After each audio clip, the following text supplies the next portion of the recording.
Hello, and welcome back to Around the Counter with Molly and Friends. I'm Molly Jones, and this is a podcast for people who care about Utah politics. Sugarhouse is a place where some people think they're sitting on the next downtown Salt Lake City, and some people miss the feel of the local businesses lining a slow street, and some people are newly arrived in the neighborhood with the influx of apartments. There are further changes on the horizon. The S Line expansion has begun. There are rumblings of changes to Sugarhouse Shopping Center, further construction along 2100 South, building out more apartments, and crafting the future of Sugarhouse. With me today is Master Brewer, the king of 2100 South construction updates, and a friend of mine, Chad Hopkins. Welcome Around the Counter. So talk to us a little bit about who you are, what you're doing, what your business is. Well, I grew up here in Sugarhouse, been here since the 80s, so seen it change quite a bit. And, I worked restaurants pretty much my whole life and homebrewed as I needed to because I was really passionate about beer and new flavors and things that we couldn't get here in Utah. So I had to make it myself. So I homebrewed for 10 years, started taking over my house. It was kind of out of control and my whole basement and garage. And I just went in metals and I was like, all right, it's time. And at that point with restaurants, I was consulting. So I was helping other people open restaurants. And, I felt I was due. I was ready to do my own thing. And so talk me through, I'm not a home brewer. What does that look like? Your house is full of what? fermenters and stainless steel equipment and just, there's a lot of little bits and pieces and big equipment, small equipment. It's everywhere and it can get messy. So Like wet, smelly. Yeah. Talk me through that. All that stuff. I mean, you have a big pot boiling sugar water to make beer. So you got that going on, and then you got fermentation. There's fermentation smells, and so your house has different smells going on. And and if you're doing it inside in your kitchen, there's a big chance of boilovers and making big messes, which just have happened. And so That sounds really fun. yeah, so it moved to my garage and then into my basement. I had multiple homebrew systems. I just got kind of out of control with it. So Okay, it was fun. so then you came here. This is Hopkins Brewing. Mhm. Welcome to Mhm. Chad's Counter, I suppose. How did you get here? How did you land here? We started my friend group. They were like, they pushed me. They're like, it's time. You got to do it. Like, how can we help you? Because I had been talking about it for years, and they're like, how can we help? Like, we want to be a part of it, and so it was cool. I had a good friend group that supported me. That's awesome. So you had a community that Uh-huh. came together with you and was like, "Hey, man, we love you. You got to get out of the house." Hmm. And so the brewery is born. Yeah, That's awesome. essentially. And so yeah, this location came available, and it was pretty awesome because this is my stomping grounds. Like, Yeah. this was granite furniture, and I came here as a kid. Really? And yeah, the heavy metal shop used to be next door, and I'd ride my skateboard down there, and me and all my friends, and we'd screw around in Sugarhouse, and it was a lot different back then. Yeah. So it was all small businesses and like Wilderness, where Barnes and Noble and that whole big shopping center, Whole Mhm. Foods. That was just there's like a couple little small local businesses, but it was mainly a big parking lot and Wilderness. So Wow. it was very different. So you're like an OG Sugar House-ian. You've kind of seen it from the wilderness to the sugar hole to, what it is today. Hmm. That's great. So you've been building your business here. You landed here in 2018? Mhm. Okay. And you were telling me a little bit earlier that it was like kind of gross in here. Walk us through that. Yeah, so this was previously another brewery. Opened in 2012-ish. Okay. And it was like 5 iterations over 5 years. And he's like, oh, the place is cursed. And that was the whole thing. And the brew house hadn't been used in a couple years. So when I got the opportunity to take this property over and buy it. And downstairs the whole place is just nasty. It hadn't been loved by anybody for a while. It was Wow. just different restaurants coming and going, trying to make it work. And so we spent a good month just cleaning. I hired a cleaning crew, and I probably filled like 3 dumpsters worth of junk from downstairs. Like, Wow. it was bad. So then we gave the brewer house a nice cleaning and placed a bunch of gaskets and did a lot of work up here to clean it up. And so And that was like a beloved community, like stalwart. My friends are always like, "Hey, let's go to Hopkins. Let's hang out. Let's, you have the amazing the coasters. the coasters. We don't have any right with us, but they're an icon of this bar. Uh-huh. Come, they draw, they hang out, they leave them. You guys cycle through them. Do you feel like you're drowning in coasters? Oh yeah. We have a whole stash back there that we need to hang up, and so we try to encourage our team, like, all right, like refresh some, like Uh. We have a lot. Now we kind of keep them at the tables people look at, but we're running out of space to hang them. So, but there's so many good ones. So That's really cool. So going back in time, when the pandemic hit, the city was like, you were here, you'd been in business for about 2 years. The city is scrambling to set up emergency funds like tip your server, because it feels like a lot of hospitality staff kind of woke up overnight jobless and, they were seen as frontline workers. But as an owner, like, did you feel like you were kind of trapped between the city and the county health updates and like the state regulations? How did you navigate some of that? it was probably one of the craziest times of my life. And, just getting this place open was a lot as it was. And it had been in only like less than a year and a half when COVID hit. Yeah. So we opened this in December of 2018 and COVID hit, or yeah, 2020, March 2020. That's Yeah. right. So Yeah. year and 4 months, and we had Not an ideal time for a pandemic. so we had just hit our stride. We started to figure out what we were doing, and like started doing really well. Like, all right, here we go. We're gonna make it. Like, we're gonna do this. And then pandemic hits, and it's just like it was really confusing. Like, I didn't know what to do as a business owner. Fisher went ahead and closed down, I think, a week early. They're like, Yeah. we're shutting down. And me, like, I don't have a ton of money, a you know, big ownership group with lots of money. So we were just kind of like, not sure what to do here. Yeah. So what did you do? So we had to, we followed the rules, what we were told to do, and furloughed my team, except for me and my kitchen manager. I went from 30 team members to 2 of us. Wow. Did your And staff then go on? unemployment? Thank you. Yes. Did they go on unemployment then? Yeah. And, and I offered them meals. I'm like, I'll feed you guys if you come in. Like, Wow. do what I can So for you're them. you're kind of transitioning from community bar to community like lunch counter in some respects, like propping up the people who you'd previously been employing, but now you're like, hey, like don't starve, come hang with us. Yeah. So it was really weird times. We were all kind of confused and weren't sure Yeah. what to do. And I was just kind of looking to other businesses and trying to figure it out. Yeah. And, we had, pivot's the word. We had to pivot, and we, started doing DoorDash and Grubhub and Food to Go. And it was a lot because I was still brewing. And so I was brewing, running the bar, and people are coming in, picking up crowlers. And so I'm sitting there by myself filling cans of crowlers just like Wow. before we open. And my kitchen managers, we're still running the full menu until we start running out of stuff. It's like, all right, let's be creative. Like, what do you want to put on the menu? Like, Yeah. so we were just doing what we could. It seems a little lonely. It was hard. Yeah. But people supported us. People were coming in, getting stuff to go. It was hard. I had a tablet for Grubhub, and then I'm getting emails for DoorDash, and I'm like plugging all these orders and people coming in. I'm just like, it was scrambling. Wow. And so we limited our hours down to like, I think 4 or 5 hours a day, 3 or 4 days a week, because I could only do so much on my own. Because when we were closed, I got to brew, I got to wash kegs, Yeah. So it was chaotic. And then of course we were running out of money, so I had to call our credit card companies and be like, I can't pay my bill. What can you do? Really? And How did they respond to that? they're like, cool, we understand. We'll, COVID is screwing everyone. yeah. So pretty much every one of my credit card companies give me a deal. They're like, cool, you're fine. Just let's see what happens, and we'll support you. So Wow. so it was good. Okay, so you have previously said that you have a philosophy that you can do impossible well, and that seems to be what this time period was for you. Okay, do you still do impossible well, or are you tired of that?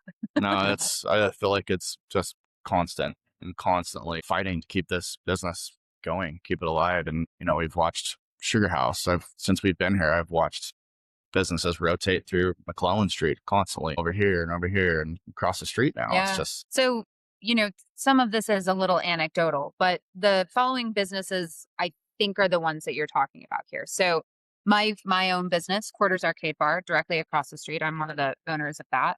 And we couldn't make the math work for this location. Pizza Volta was right next door for you guys. What is now a Blind Rabbit, I think, was Pizza Volta. They closed. There's a somewhat complicated story of a Fiddler's Elbow, Salt Lake Pizza and Pasta, the Locker Room. The current iteration of Fiddler's is like a third round in the last 5 years, I think. And hopefully they're doing well. We do love them. Sugarhouse Barbecue may or may not have closed because of COVID and the construction at 2100 South. But then you also have other businesses who have been really suffering and who have been quite vocal about that. So our friends over at Sugarhouse Coffee, and then Bruges Waffles and Frites, and then you. I mean, how much did, like, monetarily, because we're talking about this interesting period between COVID-19 and then in 2023, 3 years after the pandemic, the city comes and, well, I guess actually it was in 22 when they started redoing 1100 East, Hmm. right? So that street was closed down, and that was a lot of hardship and suffering. Maybe not as much for 2100 South directly, but still, people don't like to come to places that are under construction. Right. So you have 1100 East is under construction. And then as soon as that is kind of, but not really finished, all of a sudden 2100 South, all the way from 21st East to 7th East, is under major construction. And then we've got this S line extension now that they've just concluded that's coming. So how did that affect and impact your business? It was bad. It was really scary.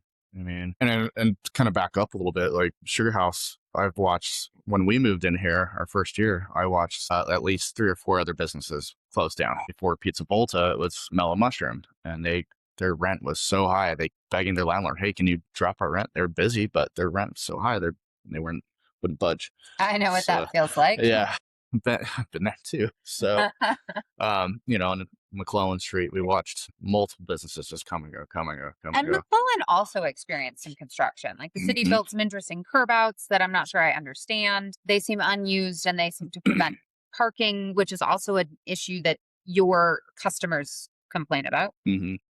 Talk us through some of that. Yeah, there's a lot of weird stuff that's gone on with the construction. I don't understand what they did on McClellan because they took away parking and they were supposed to put patios out there for the businesses. That hasn't happened. So now you just have a weird road with less parking, and it makes no sense to me.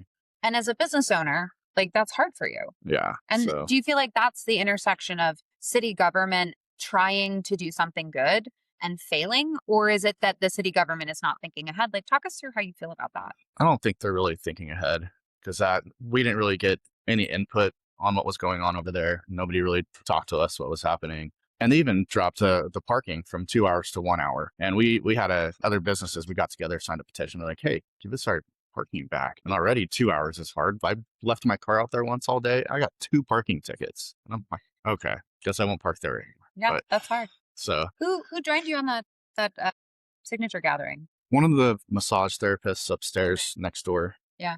Kim, I forget her last name, but she's awesome. She's the one that kind of pushed that. And so it's us, Flatbread, and Is Flatbread there anymore? Flatbread's gone. Flatbread's gone. So they finished their lease agreement and then, like, we're out. Rent's Okay. too high. So during the construction of 2100 South, you've been quoted as saying you lost about $500,000. And one of the main points of criticism I hear from local business owners is that the city just didn't do enough monetarily to help. And so, they had this mitigation grant that they were offering to people, and they would say you can have anywhere from $50 to $3,000. And they've been quoted as saying that they distributed $500,000 to 175 businesses. And that feels big on the face of it. But did you get any of that mitigation grant? I did. So it was kind of laughable. I did get three of the grants over 2 years, which is, I mean, it's free money. Take it. Each one was 3,000, so I got 9,000 total, and $3,000 covers like one of my utility bills for the month. And they didn't really communicate a lot of what was going on. They shut down the sidewalk for a couple days. Didn't tell me about it. Didn't try to reroute people or put signage up or anything. And just in one day, I lost more than $3,000 in sales. So if you were in their shoes and you were going back in time and you were going to do this in a way that you think would be less impactful on business owners, what does that look like? It looks like really looking overall like what's going to happen and how it's going to affect access here. I was grateful to be able to go to the meetings and kind of see what their plans are and to have some input because they were going to take away my left turn lane. And from here, 21st into McClellan, that was going to be taken out. I'm like, oh, no, you're going to hurt my business and all these businesses on McClellan. So I fought for that, which was nice. They're like, oh, okay, we'll put that in. Great. So I'm grateful for that. But as much as I tried to communicate and set up signage and all that stuff, they really missed the mark. I had to keep bugging them. I'm like, hey, can you put signage up so people know where to park? And it just wasn't happening. And there was a sign on the sidewalk out here. It said sidewalk closed. Sidewalk was not closed. I'm like, what are you guys doing? Like, I kind of felt like nobody really cared. They were just like, oh, whatever. We're just here construction workers were here to do a job, and didn't really. When I talked to the city, they didn't really know. Oh, we didn't know they were going to shut down the sidewalk and do this, and so during the 11th East construction, we were fine. We were doing great, and I heard from Emily at Sugarhouse Coffee and Scott at Tizante, and they're like, "This sucks." Like they were hurting for a bit, and as soon as that got done, like I'm glad they're doing great now. But so I was like, okay, like people can still get to Sugarhouse, gonna be all right. But as soon as the 21st happened, like our sales just plummeted. How much? Like, can you quantify that? Yeah. So year over year, in 2 years, our sales are down 500,000, 500,000 compared to the previous year's averages. So And it that's hard was, because you have to pay, like you said earlier, you're building a community here. Like you have 30 plus staff members, you pay, you're their livelihood. And yeah. that's hard for you to say, wow, I'm $500,000 short of where I expected to be. And I believe, that speaking for you, that it's the direct result of the city undergoing construction, Mhm. right? So if you read the city's official press releases from the project wrap up last fall, it kind of reads like a victory lap, right? And by some respects, I do agree with some of this. So they say they finished ahead of schedule and on budget, both of which we love. Yay. Congrats. Thank you. They installed, and I'm reading from their webpage now, so excuse me for the bureaucratic speak. Over 7,400 feet of new sewer pipe. They increased the pipe size from 12 feet to 15 to 18-foot capacity, which is a capacity increase of 50 to 57% more poop flowing through Sugarhouse. They reconnected over 90 sewer laterals to residents and businesses. They installed 18 new manholes and rehabilitated 10 others. They planted over 150 trees, added new bike racks and benches, upgraded several crosswalks, and installed a multi-use path on the south side of the street. And then, of course, they go on and talk about this $500,000 in mitigation grants that they gave out. And so I guess I'm wondering, like, did the city ever actually pull up a stool here at your counter to understand the ground level business, like, perspective? Like you mentioned that you had meetings with them, or were they just kind of dictating top down management for you and just your acceptable collateral for this big infrastructure project that they have to do? Yeah, I mean that's pretty much it. It was, there's a lot of people in the city that are very supportive, and a lot of great people that came and talked to me, but it's kind of out of their control, and a lot of it was just like, here's what's happening. I'm like, oh, like, Right. I was just watching everything they're doing, trying to make sure I knew exactly what was going to happen, and make sure I used my voice anytime I could. But I think that that's a disconnect, right? Mm-hmm. So it's like the city is the one that's doing the work, but the city workers you're talking to are saying they don't have control over the process. Yeah, pretty much. And with the signage too, they're like, oh, we'll get on it. We'll tell them to do this. We'll tell them. Who's them in this instance? The construction company, the construction team, the city workers. Yeah. So I reached out to, I forget who they were, but the main team that was in charge of the whole project. Yeah. And I'd call them, I'd email them, and what's going on? Where's my signage? And or tell them about, and I had to keep bugging them. Where is the signage? What is going on? So That's frustrating. yeah. Okay. So here at Around the Counter, we care a lot about like the machine under the hood of policy. And like we do love a good sewer upgrade. Don't get me wrong. I'm really excited about that, especially one that is funded by a bond that the whole city agrees to. Right. And that's what this was. The citywide, we said we want a bond, we want to do sewer upgrades, we want infrastructure upgrades. And to be honest, I love that. I do want my city to be nice. And let's be honest, 2100 South sucked. But I think in some respects, there's an overcorrection that happened, right? Like, I'm not convinced that the way 2100 South runs today is better than it was when it had potholes in it in some respects. Like, I kind of wish they had just paved over it and moved on. Do you feel similarly, or am I wrong about that? There's pros and cons to the whole thing. 21st being 4 lanes the way it was tight. The sidewalks were tight. There's no way you'd want to ride a bike on it. And it was a little scary. We saw accidents on 21st, people hitting poles and I was trying to cross the street with my then toddler, and I went to Natural Grocers, bought some groceries. I'm holding groceries, holding his hand. I hit the fight button, lights blinking, and people are just zooming. I'm just like, nobody's slowing down for me, and my child's here trying to cross here with the light blinking.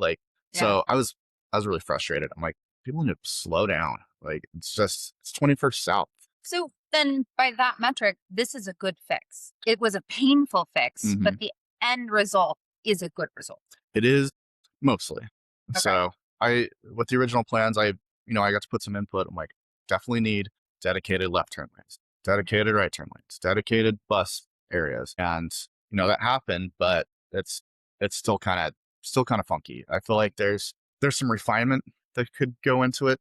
Yeah. For instance, the bus stop stops right on 21st and 7th heading east where Rad Power Bikes is. Yeah. You see the bus turn and stop right there, and then traffic is just stopped right there. And they're like, couldn't you have made a better spot right there for the bus? And then coming up on the turns, I avoid being next to somebody in one of those turns because they're not staying in the lanes and they're just really tight. They could have been smoother. My whole idea that I presented to them and keep it a single lane that flows, it doesn't stop. Keep it single lane, have dedicated bus areas, dedicated left and right, so it just goes. Yeah. With the merging thing, people are so confused.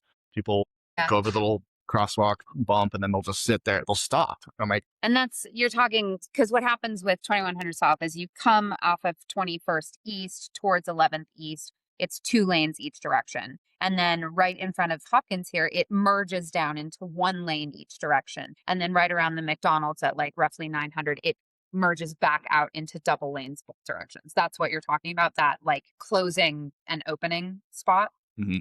Okay. Yeah, it's confusing for people. It's a little tight. Yeah. I think one of the things I'm really trying to grapple with here is that local government should be improving infrastructure, right? We love it. We love new roads. We love new sewers. We want them to add bike lanes. I mean, the addition of the sidewalks and the trees and the park benches, all that is lovely and wonderful. And it makes Sugarhouse, the road, feel a little bit more community centric. And that is something I'm in favor of. And crosswalks too. There's more crosswalks that are safer and people are actually slowing down. So I think that the conflict here is when you intersect with local small businesses, that can have a truly negative impact on the citizens running small businesses. And I mean, this is outside of the Sugarhouse context, but I mean, look at the Chili's on 4th, right? The landowner allegedly tripled the rent. And if even a nationwide chain that big can't afford to stay in a location, granted, they do have some different factors that are mitigating there.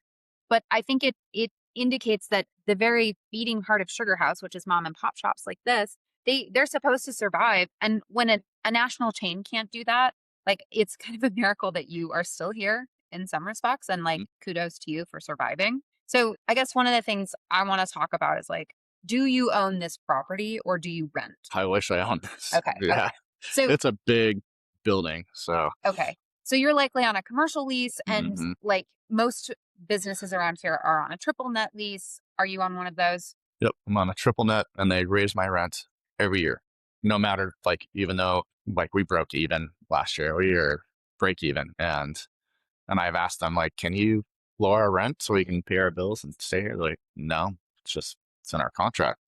So yeah, so I'll be seeing a rent increase no matter what. Well, and I think to make matters even more complicated, the county in December passed a property tax increase. The city is very likely to pass a property tax increase at the end of this budget cycle. And those costs aren't paid by your triple net leaseholders. They're paid by you. Yeah. So, so how do you stick around when the reward for surviving 2 years of construction is your landlord handing you a higher tax bill? How do you make that work? How do you do the math? It's tough. It's been really hard here. I mean, Chipotle, speaking of corporate chains, Chipotle is closing down too, just right over here. So breaking news. Pew, pew, pew. Yeah. Wow. So it's hard. And have you spoken with them? Have they told you why they're closing? No, I just heard through the community here. But I mean, growing up here, Sugarhouse was all local business. This was all local businesses and it was awesome. And it was kind of run down. People were oh, Sugarhouse is kind of a bad area. And, I grew up real close and we're poor. And so it was a lot different in the 80s and 90s. Yeah. And with the Olympics coming here, that's when this area just corporate took over, closed down a lot of small businesses. So I watched Sugarhouse become very corporate around 2000. And we lost a lot of small businesses. And that is really sad. And so to get the opportunity to be in this building, this property as a small business owner is really cool. But it's not been easy. I've fought really hard to be here. But it's this is everything. This is all I want to do. And I didn't do this for money. I do it because I love what I do, love my team. And, we pay our team higher wages than most places. We provide health insurance. I pay. And so I'm really pushing myself pretty thin. But that's what makes people love you and love Hopkins is you're building a community. You're not just here to make money. You're here to build a place where people come and they make a life and they make a living here with you in tandem. Yeah, that's fun. We have a lot of fun here, and I love it. I don't want to do anything else. So That's it's awesome. So when you look at some of these like corporate property managers or out of state landowners, especially in light of the 2034 Olympics that are coming here, the changes in the community, the way it's been shifting, do you feel like these other people, they view local breweries, bars, restaurants as the actual soul of the community like our neighbors do, like you and I do? Or are they just temporary rent paying placeholders until they can sell the dirt to a developer to put in a new apartment? oh yeah, it's all money. They just opportunity to make more money, more money, more money. And it's crazy seeing what's going on here in Sugarhouse. Seeing they become condos and apartments and more corporate chains coming in again. And like for instance, the Chase Bank, that was a bank when I was a kid, and then it was it's a Mormon bookstore. Then it was like a healthy, organic, fast casual restaurant. It was really cool, and it was ahead of its time. And Uh-huh. that went away, and then Churros Barbecue's there, and now it's a bank again. So all right, so we watch the small businesses kind of cycle through. Now corporate's coming back, and I don't know, it's taken away what Sugar House really is. Mhm. So step into Mayor Mendenhall or Councilwoman Young's shoes here. What are you doing to help small businesses like yours during tough times, especially considering that in a lot of respects, the city, the county, the government just doesn't have a lot of control. Like the government doesn't control your triple net lease, but they do control things like construction. So what are you doing to help people like you? And that when the construction started hitting us and starting to hear from other local businesses around here and how they were hurting, I'm like I need to do something. And I've always been pretty introverted. Like You? yeah. So But yeah. So opening this place, I'm like, oh, I gotta kind of like coming out of my shell a little bit. yeah. And so I bought all the equipment to record myself, and I'm like, because I got tired of people saying, sure, you can't get to Sugar House. Oh, there's no parking in Sugar House. I'm like, there's so much parking here. And there's Salt Lake, we're in a grid. Like, oh, that road's closed. Go down here. Like, even when 21st was 4 lanes and it's open, I avoided it because I didn't like it. And I was just coming through this way or around, there's so many ways to get here. And so I did weekly videos because the construction was always changing. They're moving different roads. And so I spent a lot of time making videos like, here's how you get here. Like, So what was the community and the internet's reaction to those videos? they loved it. And I was going to other businesses too. And, I'm like, here, you can park at this business. Go check out this business. Cause I love our Sugar House small businesses. And I'm really sad to lose quarters. Cause like we had an arcade here when I was a kid. And I'm like, this is what Sugar House needs. And Yeah. so I spent a lot of time going to quarter. Park here, quarters. Yeah. See these guys. Come see these friends. Like, Yeah. so I can't be the only one. I can't be the only business in Sugar House, like keeping things alive here. We need all our friends because it's fun to bar hop. It's fun to walk around and do different things. So Yeah, I agree. So do you feel like those videos drew business back to Hopkins? Like, do you think they helped? Did people talk they to you about did. them? Yeah, they really did. People were like, oh, wow. And like so many people came in. They're like, thank you for doing this. Like, we appreciate it. I'm like, it worked. I think my first video had like 17,000 views or something. And I hear about it out in the community. Like, oh, you're the video guy. You guys did the You're construction. the video guy. Like everybody like really appreciated it. I'm like, sweet. It had an impact. So Mhm. So that's good to know because it was really uncomfortable for me at first. I'm like, Really? yeah, like it's not my So thing. how'd you overcome that? Passion. This is my business. This is my life. Like if I don't if I don't put myself out there, like Yeah. did I even try? So I had to do it, and I feel like I have to do it again because we just got a 1-star review. Where are you parked? There's no parking. I'm like, there's so much parking. Did you hear that, world? There's so much parking in There's Sugar parking House. everywhere. There's more parking around here than downtown, and it's free. Right. So So your videos, they weren't just logistics or parking. Like they were funny, they were community focused, they were injecting joy and curiosity into a miserable situation. And like I have people who are following along with us. Hello, hi. I have been on this absolute like kick about something called neighborism. Have you ever heard of that?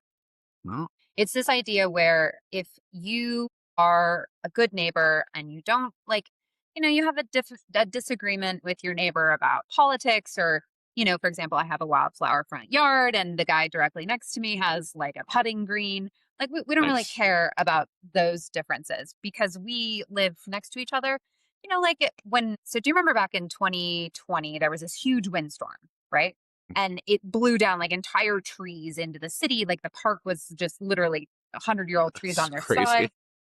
It's neighborism is the idea that even, Mr. Putting Green and we're going to come together and, the wildfire firefighter down the street, he's going to show up with his chainsaw and they're going to help me clear my land because we live next to each other. And that kind of community focus, that kind of bonding, that kind of just accepting people for who they are is how we do things like defeat fascism. We reduce partisan anger. We like really lower the temperature and we create a stronger bond by being close to each other and kind of forgiving and forgetting regardless of like our own personal beliefs.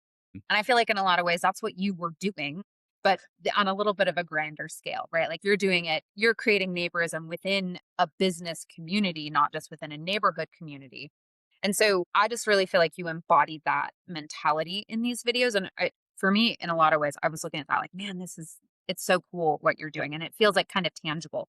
And I think a lot of people really want to have that kind of community, that kind of touch. So, what's your advice to people who are feeling a little lonely, feeling a little left out, just kind of watching the world through a phone screen? Like, how do they touch some of that like live wire of community? It's just being here in this business and everything that we've been thrown at us. It's just I'm always my mind's always gone. I'm always like what can I do? What can I do? I'm always and I look to a lot of other businesses and see what they do on Instagram and a lot of other successful businesses and I have no problem reaching out to my neighbors like, how are you guys doing? How can I help you? Like, Yeah. and some businesses reached out and like Fiddlers, I love Jimmy and Jordana over there. They're doing a great job and they're doing the same thing. They're really putting themselves out there, making a lot of content, doing a lot of cool stuff with sports too, giveaways, and that's really helped them. And we do a lot of collaboration on posts and events. So it's really helpful. Like you have to like as small businesses, we all need each other. Yeah. Like we have to help each other out as much as we can. Yeah.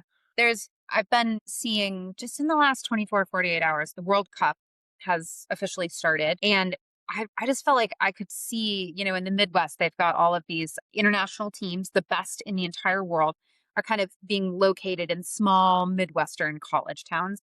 And watching the joy of having these big teams, these big names come to these smallish towns to me, that kind of feels like there's an opening that we can kind of set aside our partisan divides and we can really embrace who we are, like as Americans and be proud of what we are. And I feel like that is something that's an opportunity.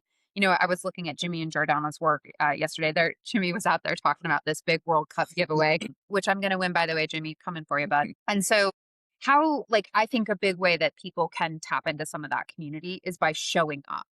They come here to Hopkins, they sit at this counter, they doodle on one of your I can't remember. Coasters. Coasters. Thank you. They doodle on a coaster, they walk over, they, win a giveaway at Fiddlers. Like that's a way that we can build a stronger community, build a stronger city. And with the S-Line extension construction starting, I think that's going to be important. So what are you going to do with the S-Line construction? Are you going to start the videos back up? Or are you going to Yeah, I mean, might as well. I don't know. That's the way I've always come in through here is the by the S line. There's no traffic over there. It's quiet. It's chill. Yeah. So I've always come in that way. Nobody's ever going that way. And I said that in my video, this come in this way. Yeah. People still don't. So I don't think it's really going to have an impact on things, but I'm still going to give updates just so people can see what's going on. You're a trusted voice. So Congratulations and condolences in equal measure. So, all right. If you were to give a recommendation or you were in charge of how the city was going to talk about this bit of construction, because it's not just the city for the S line, right? It's like you've got UTA involved, you've got the state transportation department involved, and you have the county also involved. So you have kind of all these layers that are working to extend the S line into the Sugarhouse shopping center. How would you recommend to them solutions to keep businesses open, to keep people coming to Sugarhouse, to keep community thriving and growing? a lot of the 21st South and 11th construction, they had regular meetings, which was really good. The city held those meetings, and who was invited to them? Small businesses, and I don't know if the construction companies were there or not.